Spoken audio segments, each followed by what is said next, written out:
Okay, I just want to do this little short video. Let me turn the light on.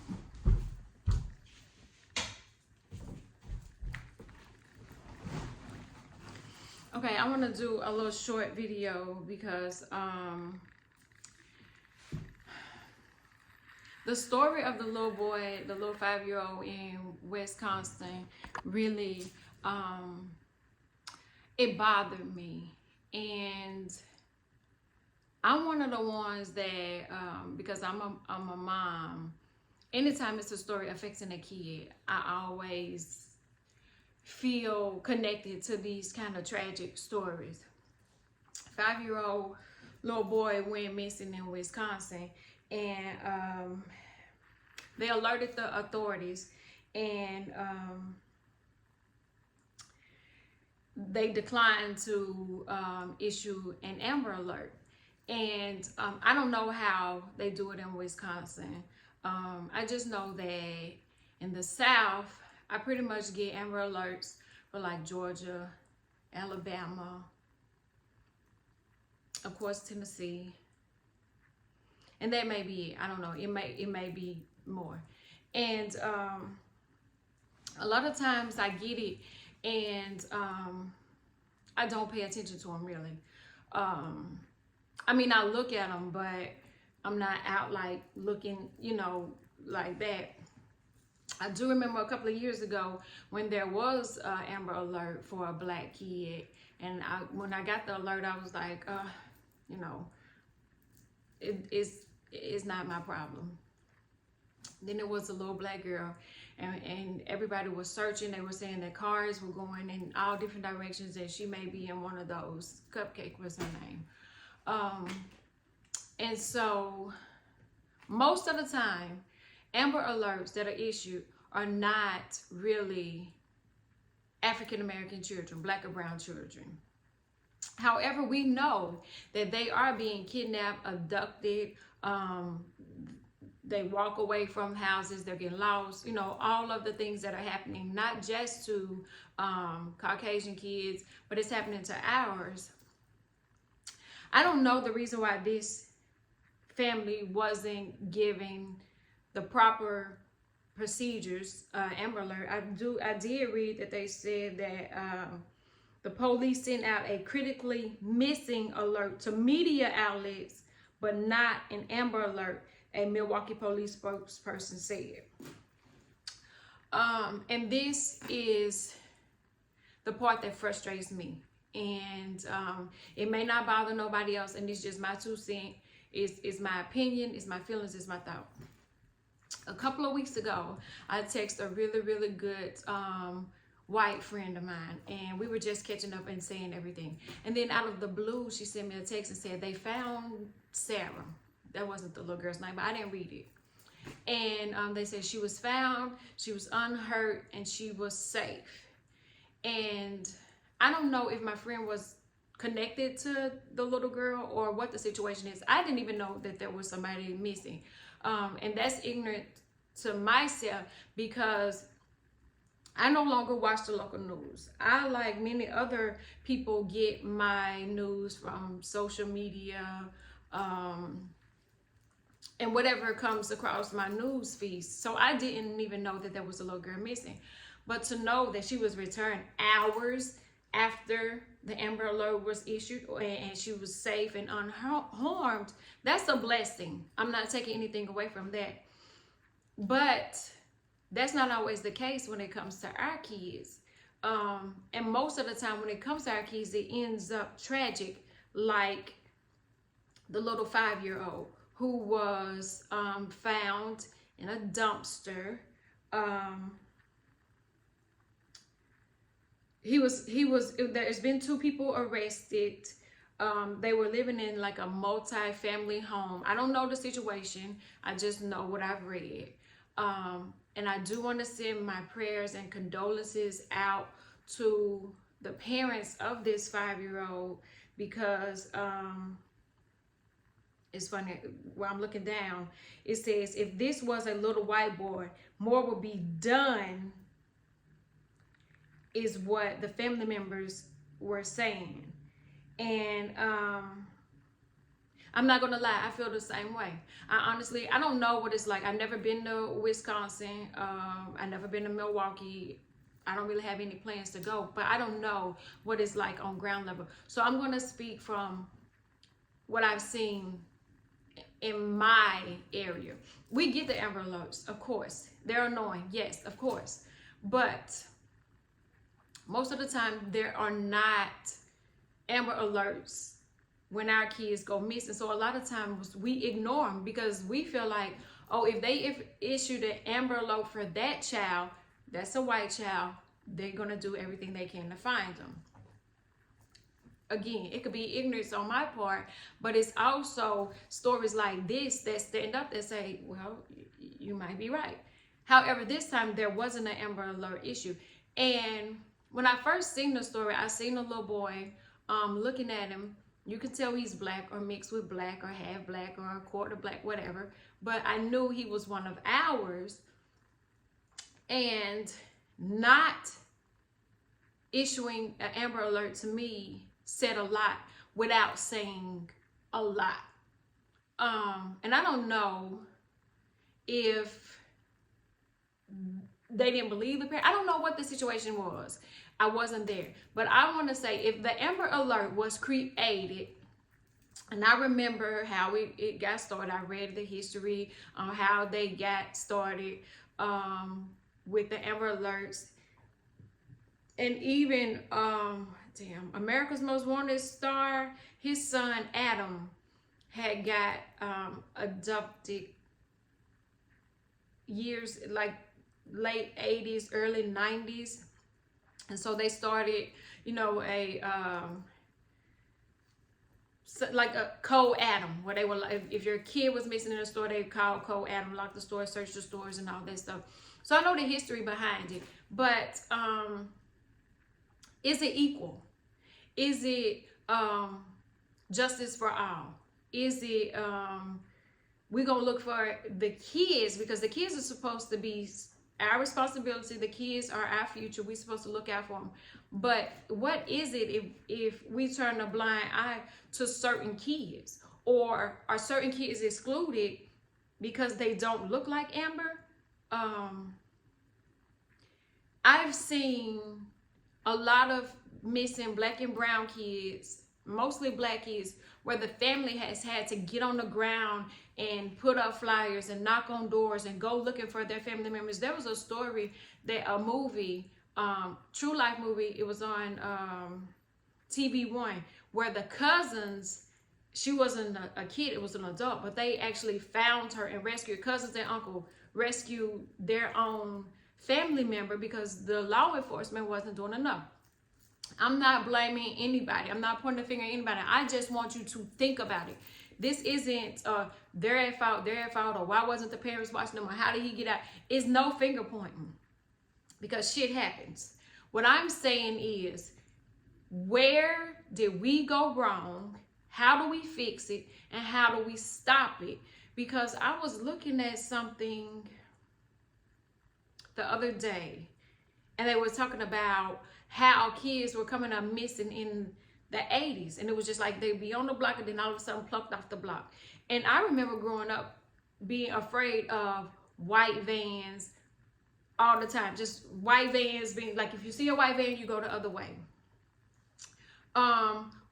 With all of this technology that we have today, how is this not going?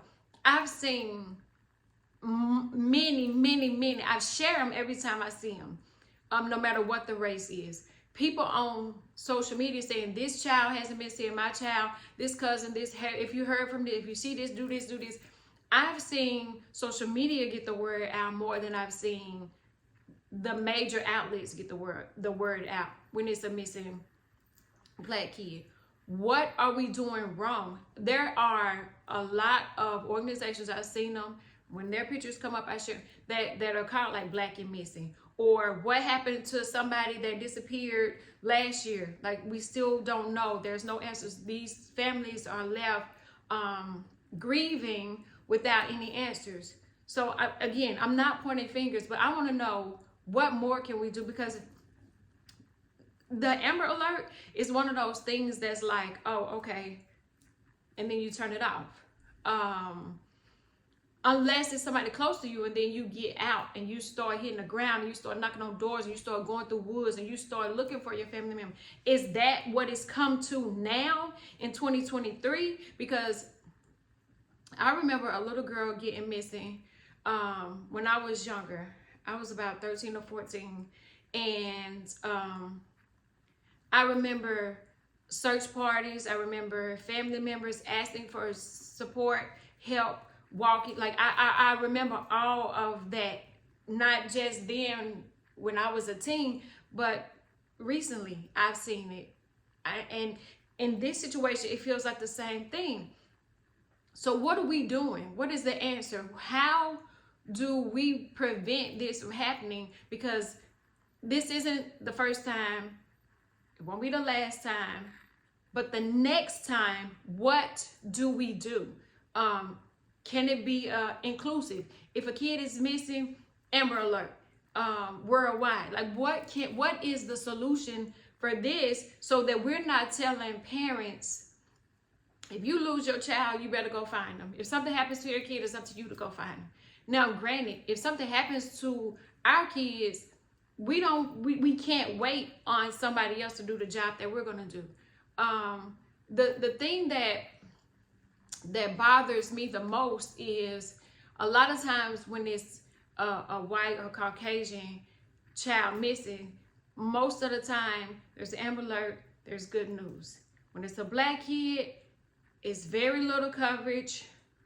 We hear about it one day, and then a couple of weeks, months, years later, the body turns up.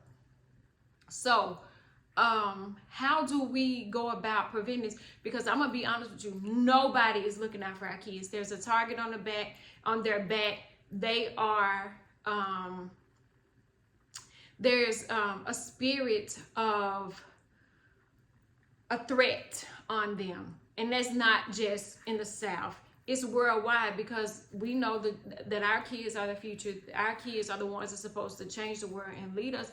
And if they take them out while they're little, then of course you don't have to worry about it. But what are we doing to protect our kids? I remember years ago, and I grew up in the 90s, 80s, 90s. Everybody there was a village. You kind of looked out and you knew who was who. You ain't supposed to be with him. That's not his daddy. That's not, it was more of a community. I know those times are gone. We've gotten away from that. You can't even tell the neighbor's kid what to do without the neighbor jumping on you. I get that. However, same neighbor, if something happens to said kid, because you didn't say anything, needs you to go out and help look for the kid. So what is the solution? We used to believe it takes a village to raise a kid. It takes a village to protect a kid. It takes a village to nurture a kid. It takes a village to support the parents to make sure the kid make it to be the future, to be the ones that may cure cancer or the next black president. Like it takes a village, but we don't have the village, or the village can't speak up because you're gonna get mad, or the village out city girling or acting bad or whatever. There's no village. And I understand everybody's situation is different. Not everybody's the same kind of parent. I'm a helicopter mom, so I'm making sure, like my mom did, where you going, who's their parents, what they drive, who all over there, uncles, aunts. Like that's the kind of thing that we have to do. Even then, when we thought she was being strict, now it's like a way of life. Who you get in the car with? Give me the tag number. What's their mama name? Do I know them? Do I know the auntie? Do I know? Like, it's one of those things that extra precaution may save some heartache later on. So one thing about the small, where I live is small. Everybody knows everybody that knows everybody else. And I always see kids out that I've known from, babies and up. And they act right, or if they don't, but then I can be like, don't do that. Your mama wasn't like that. But then when my kids go out and people recognize them and love on them, because we're a small knit community, but don't think it's no evil in this community. It is, and there are people that are preying on our kids. And truth be told, I heard Tennessee is bigger in human sex trafficking than Atlanta, and they said Atlanta was the mecca of it. So the extra precaution, the air tags, the Life 360, the keeping up with the location, all of those things are necessary precautions. But what do we do if the one thing that we fear the most actually happens, and it's at our front door? What do we do? Because sometimes the Amber Alert don't get sent out, or the missing kid alert that's not as big as the Amber Alert doesn't get out. And we sharing it on Facebook and Instagram and TikTok, like we're everywhere. I remember a couple of months back, I shared something that I seen on Facebook, I shared on TikTok, I shared on all my social media sites, and then it was relieved to find out that the kid had been found. But what do we do in the meantime? Or what needs to be created that's on the same level as the Amber Alert, but maybe it's the Kiki Alert or a Shaniqua Alert or something where we feel like we're included if in the event of an emergency like that. So anybody that got any hints, you got some apps, you got some kind of something that would help us prevent this, or at least give us peace of mind that we have something just in case shit happens, like insurance. We pay for life insurance, which we need, car insurance, homeowners insurance, renters insurance. I was talking in class last night about an event somebody having, they gotta have like $2 million worth of insurance just in case. Everything is a just in case, except for a situation like just in case this happened. What do I do? Who do I call? What alerts, what resources do I have at my disposal to help me, especially if I don't have a large bank account, right? Because I think a lot of what we're seeing is the people that are in the low income, forgotten communities that are forgotten, even though these things are supposed to be for everybody. So again, I'm not pointing fingers, I'm offering condolence. I'm not saying anybody was wrong, not placing blame on anybody. That's not my job. Only God can judge those who were responsible, especially the two that are responsible for taking the life of a 5-year-old who didn't even get a chance to grow up to see who, what, when, or where he was going to be. That's the first people to blame. And then let's see, without blaming, pointing fingers, what we can do to prevent this from happening again. Because you and I know it probably happened the next day. It probably happened yesterday. It might happen today. It might happen tomorrow. But we need some kind of assurance that, and insurance that we're going to get the same media coverage, the same missing alerts and things like that everybody else would get. And that's all we're asking for, is equality. Like, it's the same thing with Black Lives Matter, and y'all screaming All Lives Matter, and we just saying we just want to be included with all lives. That's all we're saying. So again, it's my opinion. I read it. It's what I thought. It's what I've observed. Any thoughts, any solutions, any advice, it's all accepted. I'm taking it all in, and I'm going to consider everything, because I don't know what the answer is.